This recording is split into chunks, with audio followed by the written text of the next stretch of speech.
like this microphone here. Over here. Yeah, Karen said to go down here. I don't know why, but I guess.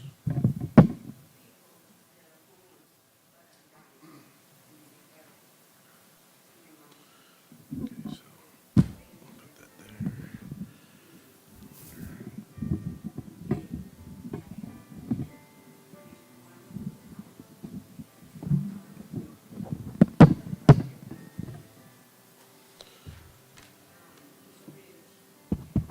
Good morning. Good morning, testing. We're few in number right now, huh? Let me know when you're ready, John. People are scared. Huh? People are scared. I guess.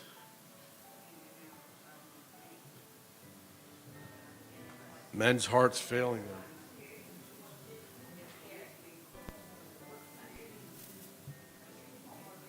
So we're going to be studying a new lesson from the book of Hebrews, and Alberto will be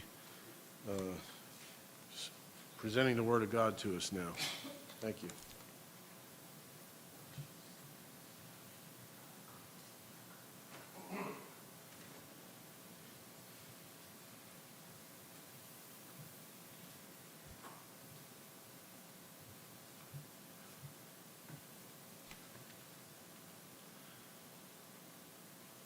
Happy Sabbath. I guess that many people are scared. I know that there are several churches today that are not meeting.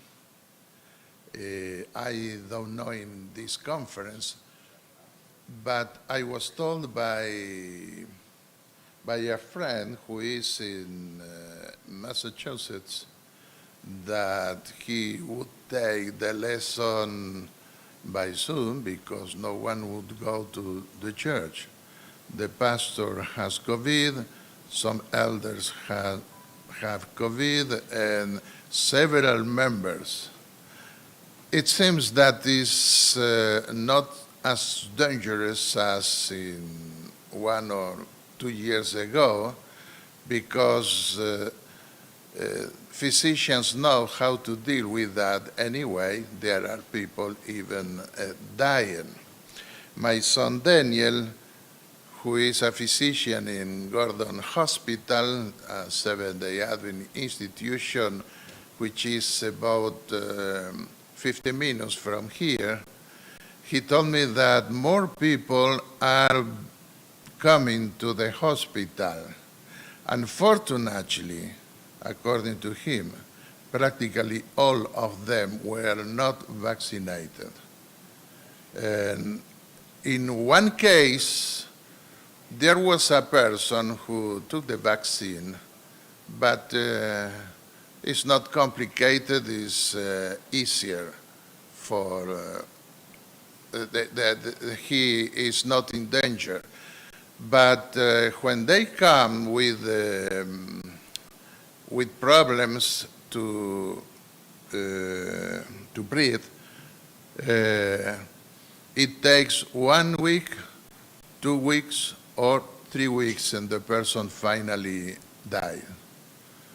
This is the experience they are having there. In 1 week, more than 2 million people were contagion here in the United States only. So you may see what is happening, but it's not as dangerous with Omicron, this new form of the virus. Even so, the Delta is complicated. In the year 2019, I think it was, or 2020. In the year 2020, one person could touch 3 other persons or 4. Now with the Delta, one could contagion about 7 or 8. and Omicron, one person contagion, 18. So you may see the difference in what is happening. We have to be patient. I will travel in 1 week. I will try to be careful, even if I have the 3 vaccines, because if I have the virus, I will not be allowed to travel by plane. And this is why we have to be careful if we are traveling. The message of Hebrews. I am commenting this lesson in Gospel Ministries in English and in Spanish. Every week there will be a personal commentary. And I take care when I am more sensitive when there are some books of the Bible that our church study. There are 4 key books related to our mission. One of them is Leviticus, and my doctoral dissertation was on Leviticus on the Day of Atonement. And the General Conference, the Biblical Research Institute, at that time asked me to prepare a document that they finally published and help them, according to their testimony, to understand more some subjects and solve some confrontations on the interpretation of the ritual law. And the corresponding document in the Christian dispensation is the Epistle to the Hebrews. And the General Conference at that time also asked me to prepare a paper, and they published that paper on the Epistle to the Hebrews. I could write on the key issues because I had a colleague, a French pastor, who defended his doctoral dissertation denying the existence of the heavenly sanctuary, and he openly said that he didn't agree with the interpretation of the Epistle to the Hebrews of his church. So this kind of dissertations of doctoral theses are useful to see what are the problems that some have. And this helped me to prepare a document showing the problems of interpretation of that person. Yes, brother, you wanted to say something. This is probably a digression, but I searched just, I think yesterday or the day before, the testimony of A.T. Jones, 1888 in December, and the interaction between people who believe and people who do not believe, just like you said. Yes. And there are other 2 important books related to our mission. Leviticus, Hebrews. What are the other books of the Bible? Our church was born by the study of the book of Daniel and the book of Revelation. And after the great disappointment in 1844, our church had, the pioneers had to turn to study Leviticus and the Epistle to the Hebrews to understand better what was expected to happen in 1844. And we grew on this issue. In Leviticus and in the Epistle to the Hebrews, within the Christian perspective, we find the doctrine of the sanctuary. But in the book of Daniel and in the book of Revelation, we have the apocalyptic projection of what is taught in those doctrines or those other books of the Bible. the Apostle John was taken to see the heavenly temple. Now, let me deal with the problem in Christianity to interpret the epistle to the Hebrews. It is evident that the devil was not interested that the Christian church could know the meaning of that epistle. So soon in Christianity, early in Christianity,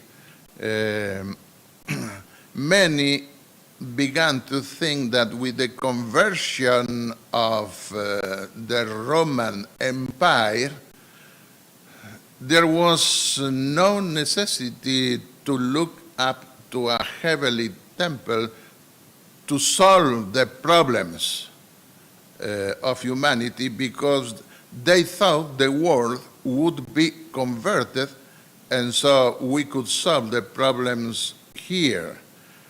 And with the introduction of the sacrifice of the Mass and the establishment of Roman Catholic priests who offered forgiveness, the people lost interest in the forgiveness that Jesus can give us directly when we address our prayers directly to Him in the heavenly sanctuary. We find even today some Catholic theologians who try to justify the Catholic priesthood, because you don't find the Catholic priesthood in the Bible. And so they go to the epistle to the Hebrews, and they say that Jesus sat down at the right hand of God. Priests didn't officiate seated, they say. Jesus sat down to open the way for the Roman Catholic priest to become the priest of the people here on earth. But why was Jesus seated? Because he was not only priest, but also king, according to the order of Melchizedek. And we find this also predicted in the Old Testament in Psalm 110, verses 1 and 4. And in Zechariah chapter 6, we find that he would be priest upon his throne. So the fact of being seated doesn't mean that he could not be a priest. He is a priest, but he is more than a priest. He is also king.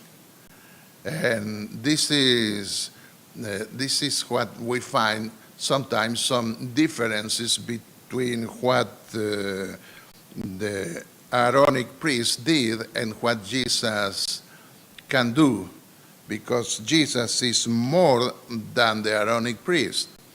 My friend tried to conclude in France, who rejected the interpretation of the epistle to the Hebrews. He tried to prove that the only purpose of the ritual law was to show the impossibility to be saved. And this was, in his view, the purpose of the epistle to the Hebrews.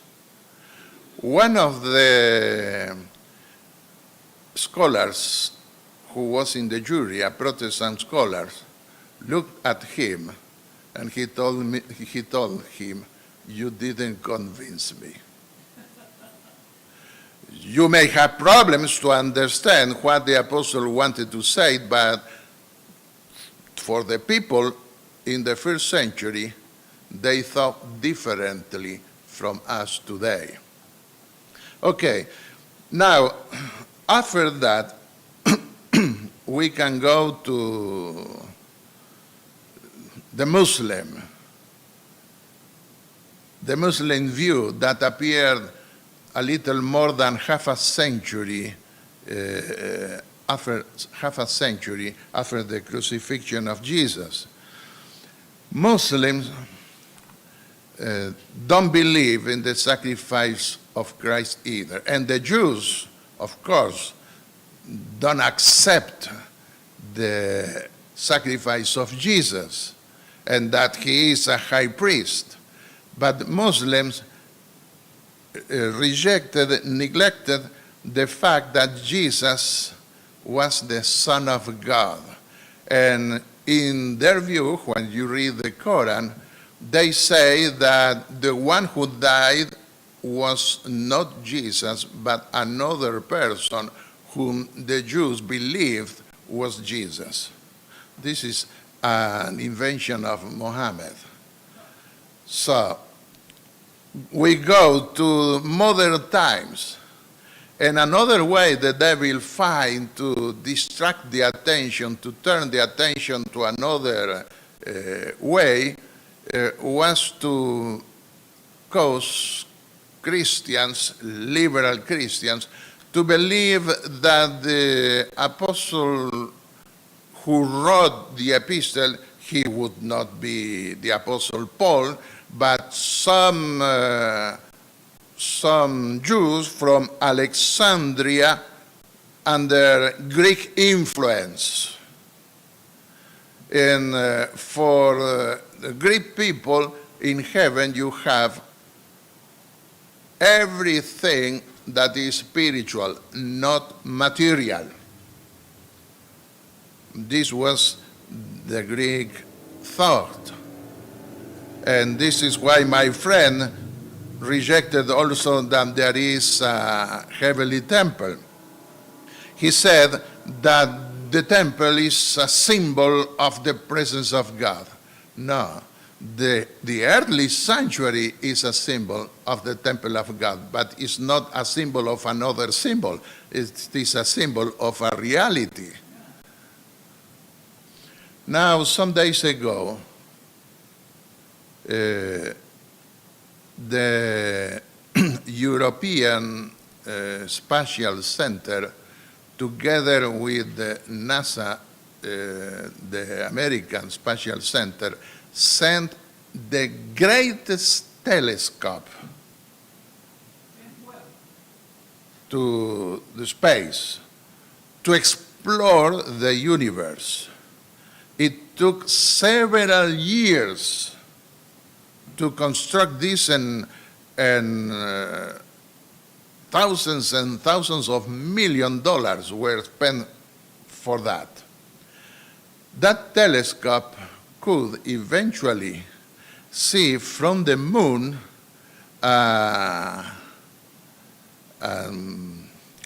abeja in Spanish, I don't, a bee, could see a bee, just to show. They want to explore the origin of the universe. I think they will find that the universe will be more expanded than they expected. And it is evident that scientists today don't believe that everything in the sky, in heaven, is spiritual. They want to explore more and more physical issues. So why would we neglect the fact that there would be a new Eden, that we will eat of the fruit of life, that we will be in a real material temple? It makes no sense, but the philosophy of Plato continues playing an important role to turn the attention of the people to other views. And we have, and the Lord raised the Seventh-day Adventist Church to give the right interpretation of that epistles, believing at what the Apostle Paul wrote. You find there that Christ is not the temple. He is within the veil. This is to say, he is within the temple, but is not the temple. You go to Revelation and you see Jesus among the candelabra. He is not the candelabra. He is not the temple. He is among the candelabra within the temple.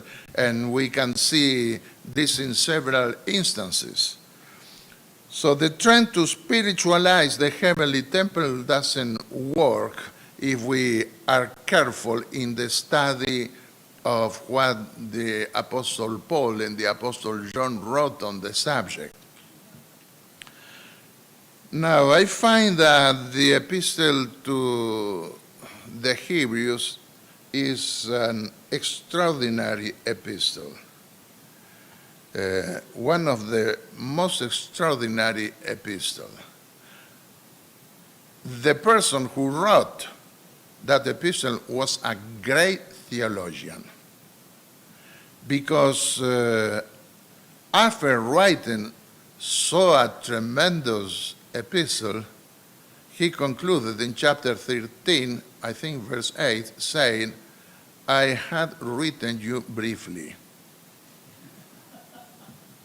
In other words, he was a tremendous theologian. But at the same time, he was a tremendous pastor. You find in the epistle to the Hebrews a spiritual person who writes it.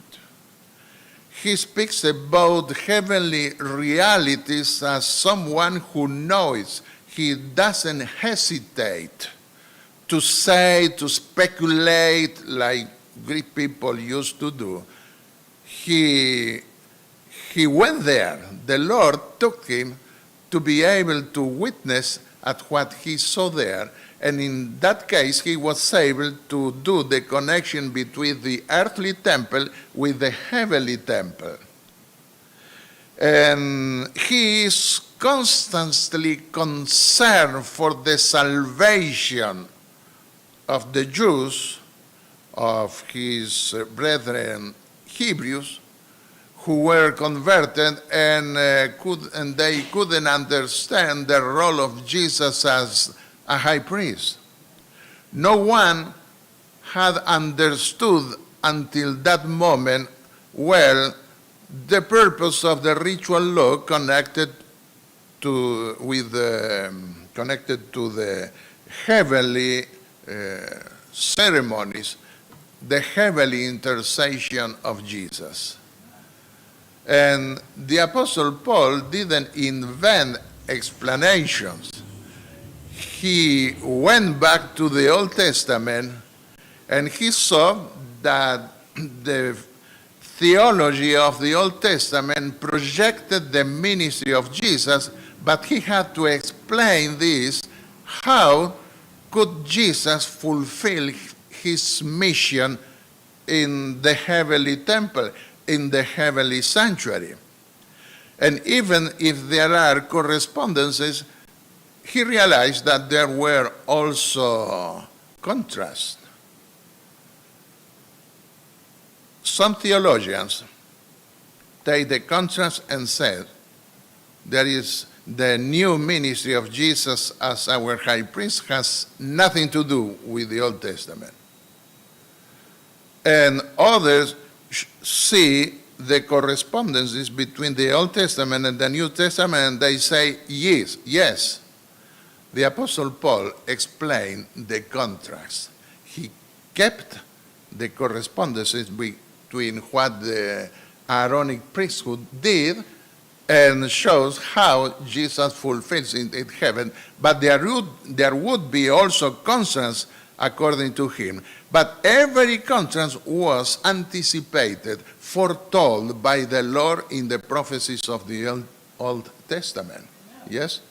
And he said it was good, but bulls and goats couldn't do it. Yes. There are things that the sacrifice of an animal cannot cleanse or clean the sinner, but it was a symbol of what would come.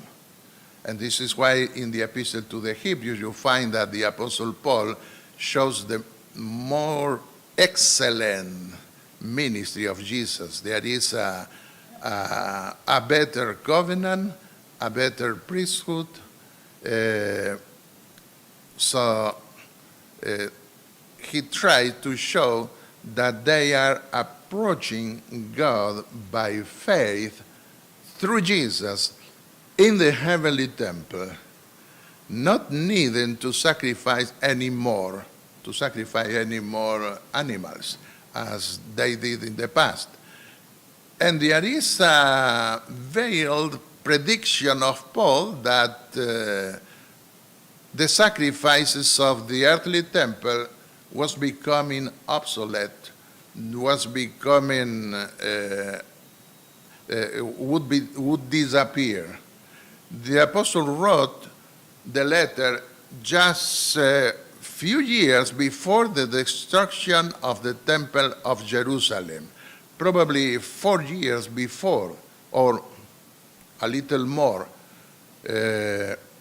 We don't know exactly, but we can see that he is foretelling or previewing the destruction of the temple of Jerusalem, and that system would disappear. The Jews could not build again a temple in Jerusalem after the destruction. The Romans didn't allow them to do that. Muslims came later, and they are still in Jerusalem, and they built a mosque just where the most holy place of the earthly temple was, and no one can go there. No one can build a temple there. Yes? We have some people today who think they're going to be the temple up again. Yes, they want to build the temple again. But they cannot do that because Muslims are there, and the Jews don't dare to destroy their mosques on the place where, according to Muslims, Muhammad went to heaven from there, a Muslim tradition. And that temple, even the modern Jews don't like to build that temple. Why? Because they feel that to reestablish the system of sacrifices would be horrendous in our modern time. And they don't feel that this is a good thing to do. So they are not interested in rebuilding the temple. Those who want to rebuild the temple are mostly evangelical dispensationalists here in the United States that send money to buy already some instruments that could serve for the future temple, expecting that the glory of God would descend on Jerusalem. No. The glory of God would descend over the whole world in the second coming of Jesus. Jesus will come in the glory of his Father at his right hand. And this is our expectation. We are not looking toward the old Jerusalem. We are looking up, like the Apostle Paul and the Apostle John in Hebrews and Revelation speaks about the new Jerusalem. In chapter 11, the Apostle Paul, in the Epistle to the Hebrews, the Apostle Paul wrote that God is the architect of the new city, of the new Jerusalem. And the Apostle John would show and depict that city also. Okay. Let me ask you some questions. What are the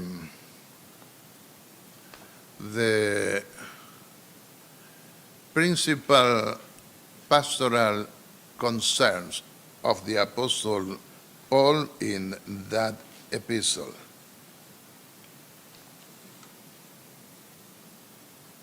When I say pastoral concern, I am thinking more definitely in his concern so the people would not be lost, that they could be saved really, and the dangers he was seeing in many of them. Do you want to say something? Yes. He was deeply concerned about the struggle against persecution and the efforts of the Jews to suppress the Christian church. This was one of the concerns of the Apostle Paul, but in face of persecution, what was happening with many Jews? This could happen to us. We are facing a future persecution, the last one, and many are concerned about that, but the problem of the Jews at that time could touch us also today, to us. And what was the solution that the apostle gave the Jews who were losing their faith because of persecution? What was the solution? He invited those Jews to look at the men of faith of the past, and especially Moses, who could remain in Egypt, enjoying the world benefits, material things, but he preferred to suffer and be mistreated by his own people.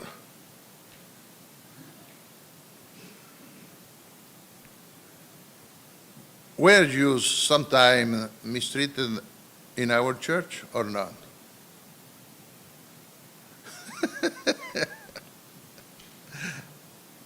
Some do. Some more, some less. We are not kings, and we are not treated like kings, and we have to accept that no one is king in some sense, and in that way we are not receiving all the honor, all the manifestation of admiration of other people, and we can feel uncomfortable for that. And many people leave the church when they find another brother, another person who didn't treat him or treat them as they think they deserve to be treated. And there are also unrighteousness, injustices in the church. No one can neglect it. A lady wrote me by WhatsApp from Mendoza, Argentina, and told me that the church, the pastor, wanted to take a discipline her in the church because he wrote a letter furious to the union. She was leading a school. Because of the pandemic, that school was closed. She wanted to open the school, And the leaders of the church wanted to be prudent and not to open the school. And she was upset. And she wrote a strong letter. She didn't insult anyone. But she said, pastors, leaders of the church came here only to look for money, for offerings. But they don't come to see if that church may function or not. And because of that, the local pastor and the conference wanted to take a discipline for her. I was trying to encourage that lady and to lead her to accept that even in our church, sometimes we are misunderstood. And we have to overcome all the feelings that this could produce, because this will happen. And this happens in many times. If you want me to tell you how many injustices I had to suffer in the church in my life, I could tell you a lot of time. But the Apostle Paul advised those Jews to keep in mind the positive things of the past. We are not living yet in heaven. We are not living, even in the church, in a perfect society. We are not living among angels. So we cannot expect to receive the treatment and understanding that we would like to receive. And we have to recognize also that we ourselves make already mistakes in our interpretation of other people and the way we see other people. Yes, brother? The leaders are human, that's why we don't need a pope. And we are human also. Not only the leaders, but every one of us. Yes, Pastor? I just wanted to read a sentence. It's from the book That I May Know Him. It's a beautiful promise and a beautiful thought too. Never, and this is what I think Paul was trying to convey to the Hebrew believers back then when they suffered so much persecution. He said, never is the tempest-tried soul more dearly loved by his Savior than when he is suffering reproach for the truth's sake. Yes, we are closer to Jesus when we suffer because we can understand better what the Lord suffered for us. And he was 100% innocent. We are not 100% innocent. Perhaps 99. Me and one or two others. So the example of Jesus was the best example that the apostle could give to the Jews who were losing their faith. And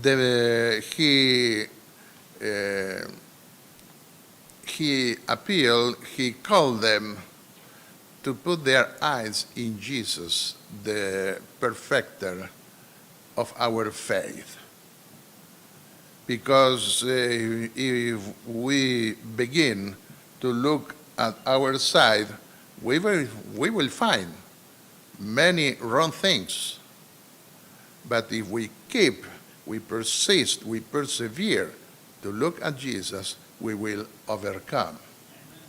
And this is why he presents Jesus at the end of the chapter of faith as the one who was ready or accepted to suffer, even living between angels in heaven. He accepted to come here to suffer, to save us. This is why the example of Jesus is the greatest example that we may have. We have to learn to walk also as seeing the invisible one. Because we have to fight with spiritual realities. An enemy whom we cannot see visually, physically. And we cannot see God either, but we may see his works in the way, his providences, the way he works. Okay, another example or another problem that the Apostle Paul saw, yes. Well, I just wanted to make a comment. I can go up there and I'll give you.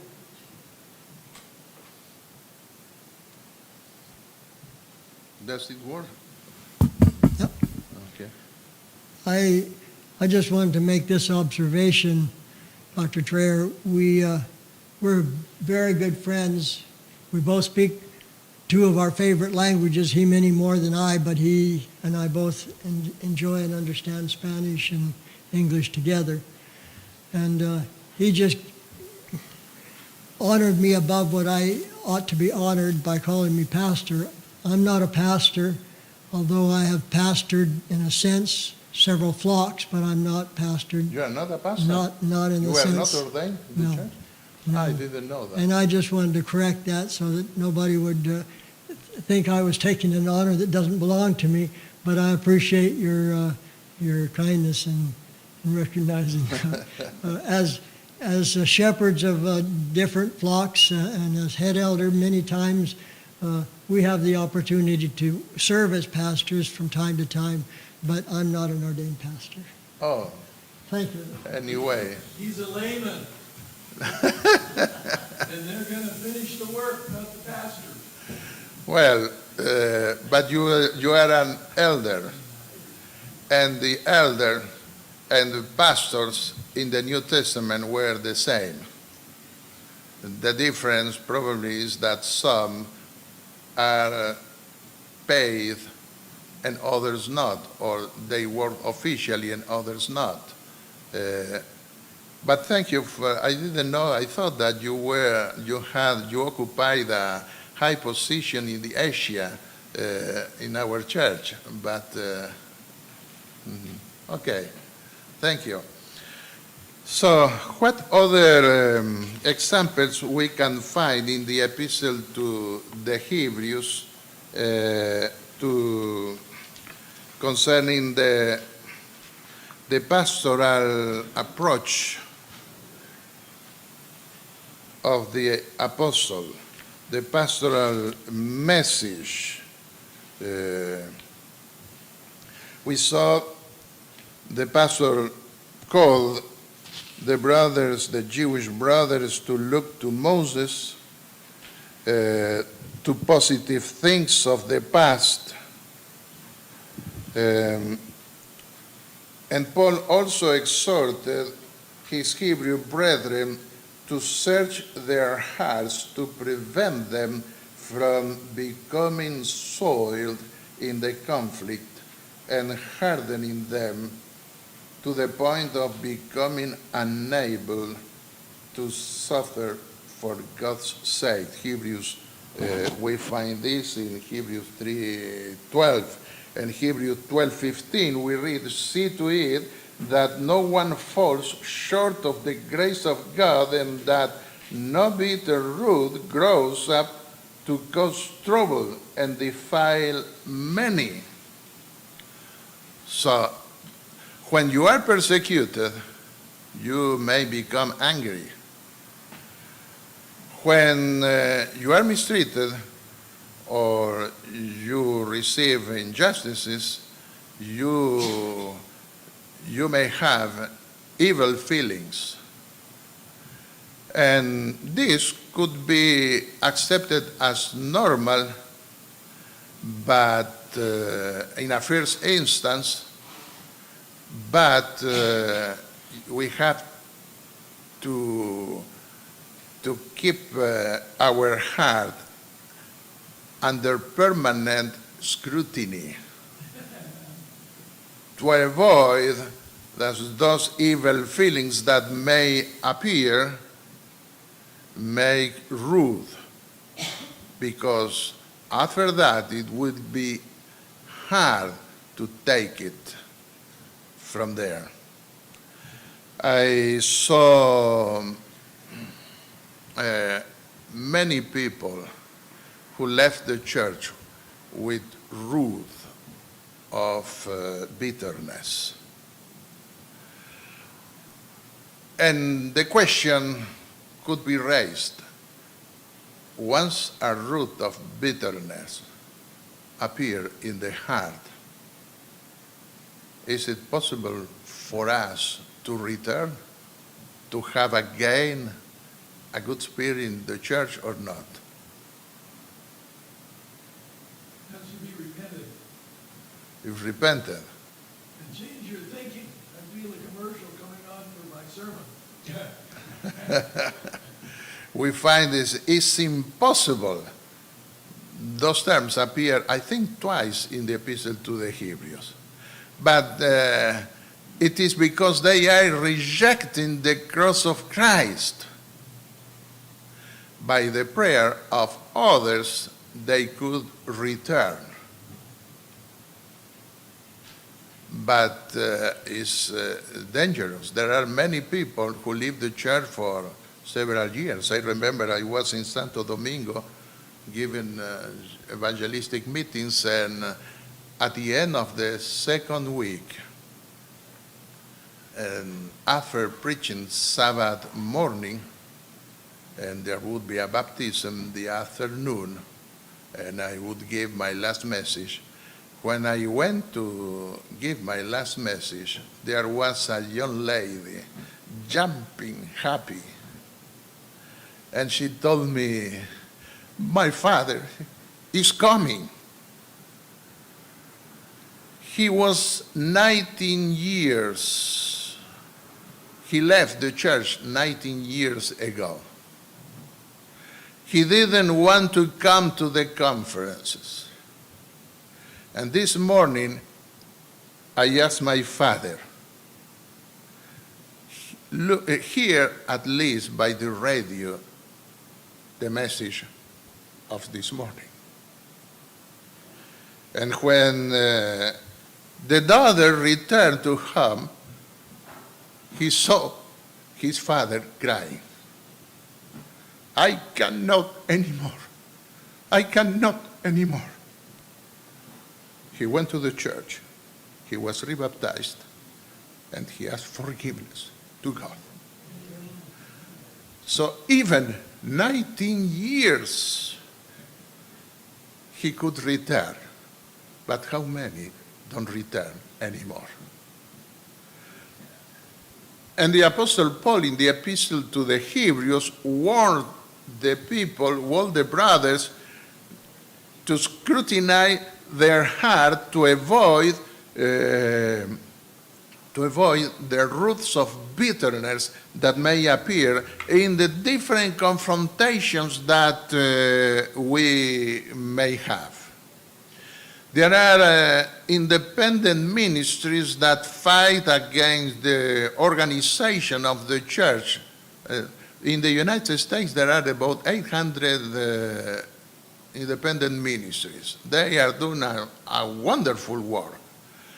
But some people, in order to justify his independent ministry, try to find everything wrong of the church to seemingly to destroy the church, to justify the ministry they are doing. And we have to be careful.